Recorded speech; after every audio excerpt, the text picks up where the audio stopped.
Hello. Welcome to those who haven't been here before. Welcome back to those who have watched before. Thanks for coming again. My name is Aaliyah Langley. So Apple had their WWDC keynote yesterday on June 10th, and here's my little recap of it. I was going to do a whole longer video to kind of go over like everything. I had so many screenshots. I was taking so many notes, but I kind of was thinking about it. I was like, it'd probably be better if I just like make one shorter video and then maybe I can dive into things later. So that's what I'm going to try to do. I'm going to try to go under 20 minutes. And I'm taking up time here even explaining this right now, but whatever, I thought it'd be nice just to have and to say. So let's dive right in. So WWDC, nice little intro they do as always, and really this event is all about software and all about like what's going to be coming in the fall. So we focused on Vision OS, iOS, Audio and Home, WatchOS, iPadOS, and macOS. So first, Tim Cook said Apple TV Plus has been out for 5 years and we've been doing great things. They showed us a whole bunch of previews of new TV shows, new films, new seasons of shows. Most importantly to me is Severance Season 2. I'm very much looking forward to seeing new seasons of Severance. If you haven't seen Severance, go watch that. But jumping right into software here. First up was Vision OS, and it's 2.0, which kind of is like already. Like Vision OS is kind of new. The features that they put out aren't really too huge. To me, they probably could have just been like a 1.2 thing, but whatever. So photos, there's new share play features where you can kind of like share your photos and share play with new share play profiles, new hand up and down gestures to kind of see the control center, see home screen, see the battery percentage. There's train support in travel mode. There's a wider view when you're mirroring your Mac. M1 Max you can do on Vision Pro and to basically project. Things like that. Like I said, kind of a little minor, not huge, but people will enjoy them, I'm sure, for people who have Vision Pro. It's coming out to new countries in June and July, and then there's a little synopsis that they always like to give us. And yeah, that is the Vision Pro updates. Next up, we have iOS 18. So the biggest kind of thing, well, not the biggest thing, but a big thing is home screen customization, which you could basically put your apps anywhere. Right now, they have to be in order, as Apple always basically has, but now you can show them anywhere. They gave examples of that. There's dark mode hues for the apps. You can tint the screen a certain way or have the apps be like more blue or more yellow, things like that. There's a new control center, has like swipe mechanisms. You could change the size of certain things. You could swap the camera and flashlight on the home screen, on the lock screen, to be something else. You can use the action button that's on the iPhone 15 Pro currently to work on these new controls. Also, developers can click into that. That's some new things to the home screen and control center. There's something that kind of goes in tandem, lock an app and hide an app. So you can basically, if you hand your phone to someone, I can say, oh, I'm going to lock my Messages app, and the only way to get in there is if I do Face ID, Touch ID, or a password. And these things also will be hidden off on like when you're searching the app, or notifications will come up, stuff like that. Hide an app, kind of similar. You could hide it away and it will go into like a little folder on the side. And I think probably similarly, the only way to get into it is if you do a Face ID, Touch ID, a password. Messages, you can tap back with any emoji or feature. Now, there's only like the thumbs up, the question mark, things like that, but you could, add a piece of cake if you want to on a tap back instead. Send later messages, which I'm very, very excited about. There's text formatting in bold, underline, and strike through. There's text effects, like kind of make your text pop. Text with satellite. There's also RCS support, which they kind of quietly mentioned in their iOS talk, at the end of the iOS talk. Mail, there's on-device categorization, so they can automatically put these things into primary, transactions, updates, and promotions. You can also change them if you'd like to customize it yourself, but they'll do it for you. Updates to Wallets, Maps, Journal, and the Game app. Maps has new topographic maps that you can save offline to the phone. Wallet has tap to cache. You can put two phones together and just kind of automatically do it. There's new interactive ticket information with venue information, that kind of stuff. That'll be probably helpful. 9 is Photos, which is, they say, their biggest redesign ever, a whole new way of making it look. You could filter out screenshots. You could, pin collection at the bottom of your grid, like pick little things that you kind of want to see. You can swipe right from the carousel and see your favorites and featured photos. It's like a whole new Photos app and a whole new thing they're kind of showing kind of all through, but a lot to do there. But in general, iOS, here are the updates there on the screen. Lots of new things. There'll probably be a lot more that they didn't even mention, so I'll come back and do another video on iOS 18 later. And these are the devices it's going to work with. Next up, we have audio and home. They started out with AirPods. I believe only on AirPods Pro, but I'm not sure. you could basically shake your head no or nod yes to respond. So they gave an example of a guy in an elevator and his grandmother's calling, and it says, answer your grandmother's call, and he just shakes his head no. So that's like a response. Speaking of always answer your grandmother's phone calls. There's also voice isolation, which they showed someone walking through a construction zone and her partner was able to hear her, perfectly clear, or not perfectly, but was able to hear her fine. That's nice. On home, kind of similar to how Amazon Prime Video has, you could swipe on the app on the remote and see the actor, or if there's a song playing, see the song. It'll update live as you go, and also works on the remote app. And yeah, a whole bunch of new updates, and this is the synopsis there, so nice little new things there. Next up from them, we have watchOS 11. So kind of the first thing they kind of showed us was kind of like a training mode and training load type thing, where as you do workouts, they'll put on like an effort thing for you, and it goes from easy to all out. And they give you one, but you can also kind of change it if you'd like. You could kind of look at how have you been training in this training load feature to kind of see how the past days and few weeks have been. If you're training for something specific, they were trying to really target it at athletes, but I'm sure anyone could probably really benefit from this. So that's nice. There's some customizations in the fitness app you could do. You can adjust goals by days of the week. Right now it's just 500 calories a day. You can change that to have Tuesday be 600, Saturday be 200, whatever. You can pause an activity for a day and still keep your streaks, which I'm kind of like interested about. I feel like that's kind of whatever. There's a new Vitals app where all your vitals that you kind of collect in the health app and also the Apple Watch collects, they can all be in one place, and you can check on your vitals, and they can give you, how my vitals been doing overnight. Things like that will be nice for people. And watchOS 11. iPadOS 18. For the new iPads, again, they just announced new iPads like a month or two ago. So all the things I kind of talked about in iOS, those things will be there. New ways to personalize the home screen, customized control sensor, new Photos app. But there's other things they have as well, like a floating bar tab. Right now it's just that side view, so they showed some examples of seeing how the tab can float around. That'll be nice. There are some new share play features, so if you're sharing your screen, you can draw on the screen to kind of show, click this button that I'm trying to point you to. You can ask to remote control someone's iPad, which would be really great. If you're tech support for your family, this will be something that you probably will really like. I know I certainly will, because I'm often tech support. Another thing that we've been waiting for a long time is the calculator app is finally coming to iPad, but not just any calculator app. So what you would expect, kind of similar to how the iPhone app looks, but there's something called Math Notes, which they didn't say it, but we know this is something AI. So it's like they showed an example of a piece of paper you're essentially writing on the iPad, and the lady was writing out an equation. She wrote the equal sign, and then suddenly the thing did the equation for her, did the answer. She updated, she added a divided by 2, and it updated it, added a log, stuff like that. They also are showing it for more complicated math, so it can handle variables. It was showing a problem where there's a couple different variables on the screen, and you could just write that, the X and Y, whatever, and it can know what you're talking about. You could do a Y equals, and it can create a graph. It can real-time update, so if you want to change a certain X value, you could change, and they'll show how the graph changes, live.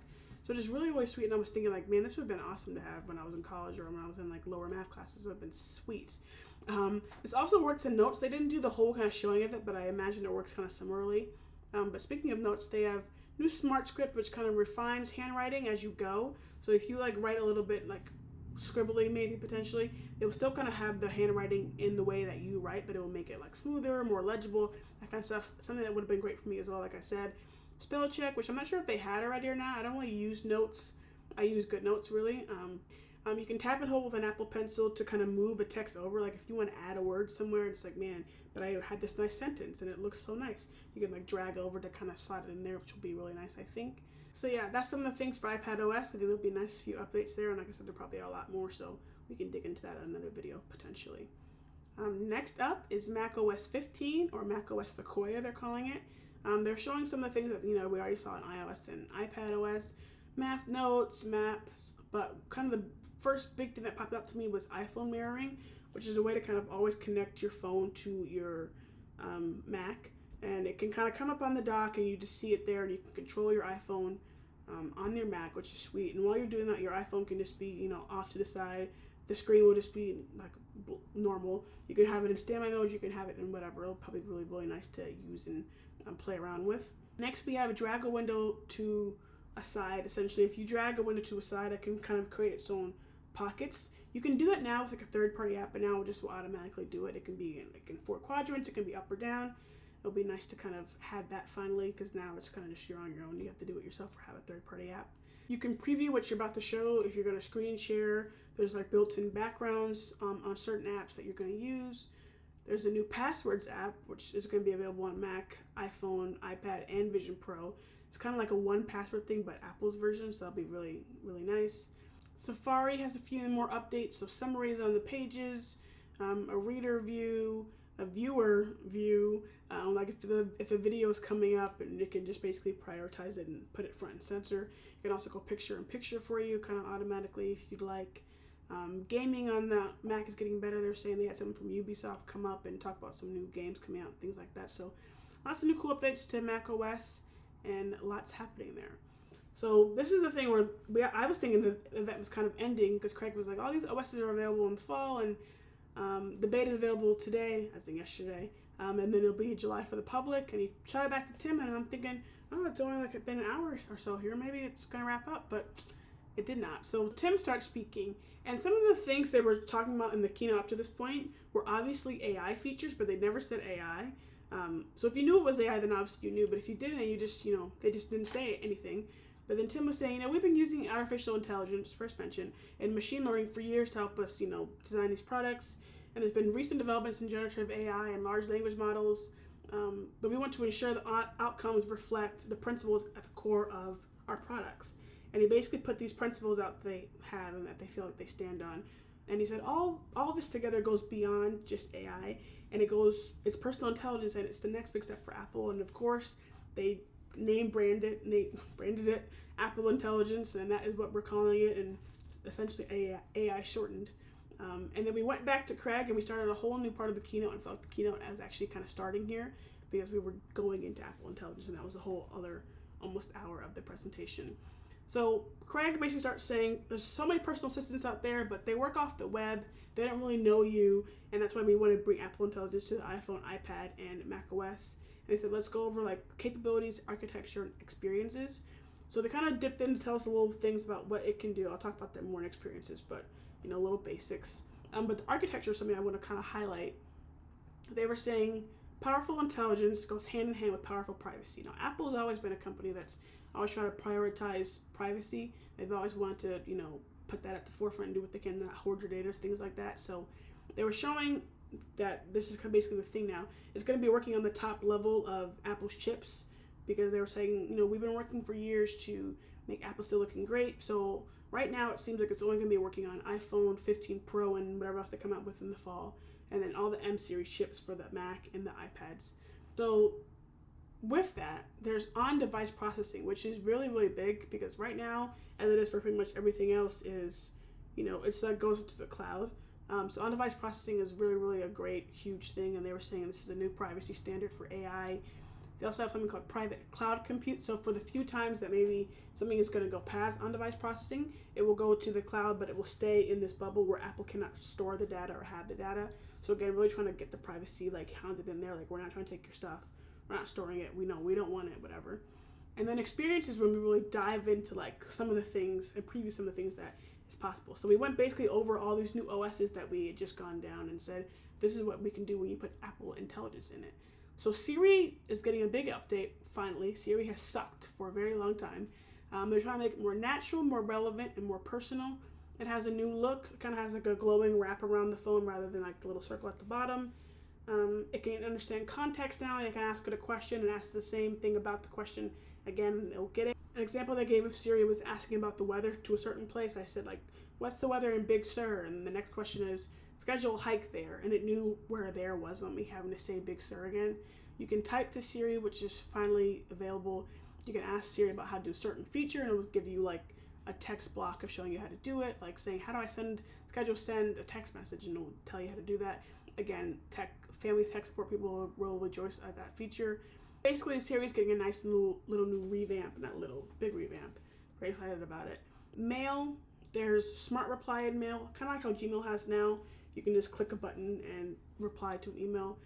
You could summarize on the home page of mail, instead of having the whole, hi Aaliyah, it's Rebecca, yada yada, it can just say, Rebecca needs you at, it can summarize the things all in mail, which is nice without having to click into every email.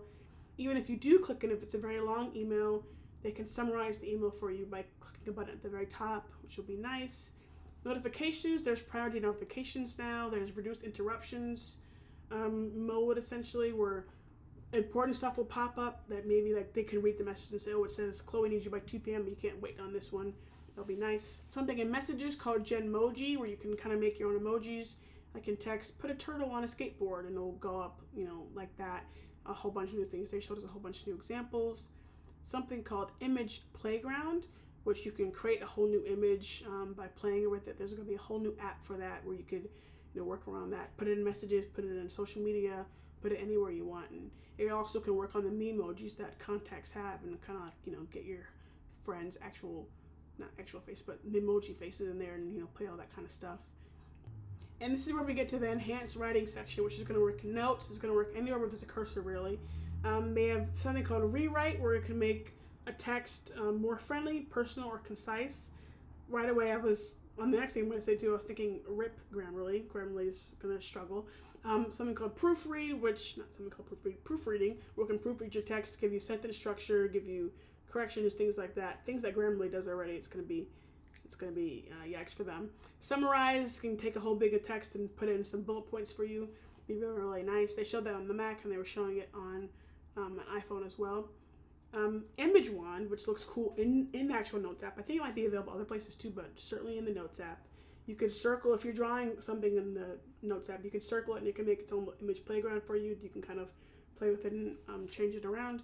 You can even circle in a blank space and the thing will be able to read the note and see like what suggests a picture for you. Like maybe like, oh, you're talking about a building, and kind of put a building there. That'll be really cool to use.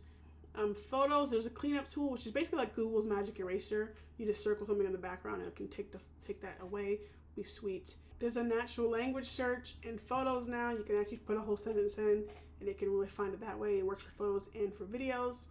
Notes, you can record audio in Notes now. You can also transcribe the audio, and then AI can provide a summary for you on the app. You can begin recording calls and it will notify the callers that they're being recorded. That's nice. There also is a new collaboration with Apple and OpenAI, who does ChatGPT. And ChatGPT will basically be working with Apple Intelligence. So this is where the whole on-device processing and beyond goes. So every time you want to ask a question, if it goes beyond Apple Intelligence capabilities, it will ask you, is it okay if I ask ChatGPT this? It can be for text, it can be for a photo. And if you have to click yes every time if you want that. And then when that happens, then you can basically unlock what ChatGPT has. It was showing it in questions like that. It was showing it if I was like, about to write a bedtime story, if I was writing a piece of text that I wanted to do. All that stuff will be working. And ChatGPT will be free for Apple users, and you don't have to create an account or anything. And if you do have a ChatGPT account, you could connect and log into that so you can unlock the paid features. Apple Intelligence will be available this summer in the US English, for probably in the beta, but it will be free for everybody in the fall. And that is the summary of Apple Intelligence. A lot more to do, a lot more to dive into. I probably will come up with another video on that.